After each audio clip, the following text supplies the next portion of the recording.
da Grécia que tudo começou. A ideia de Lucas, você vai cair. cidadão é soberano. É o que até hoje chamamos de democracia. Oi.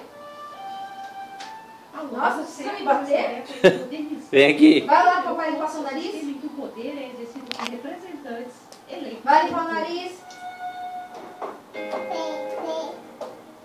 Roda, roda. Escutou ele vai perto, Roda, roda, roda. Pé. Função dessa história, que passa por altos e baixos. Foi no parlamento, por exemplo, que se deram as grandes discussões sobre a função da história. Quando veio o regime Roda. vir a ser silenciado foi o parlamento. Mas Vai cair. já a Assembleia Constituinte. Os grandes momentos políticos do país e o papel do parlamento são registrados. Para. Chega, Lucas, você vai cair, filho. Curiosidades sobre grandes nomes que passaram por aqui, como explica o curador da exposição. Você é bobo, é? Passar dos escritores como José de Alencar, que foi deputado para o Filho.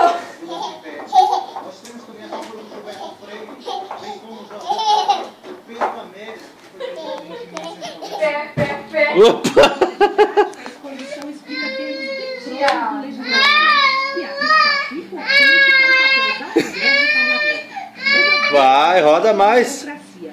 E não é por Vai rodar mais? acaso coincide com a chegada de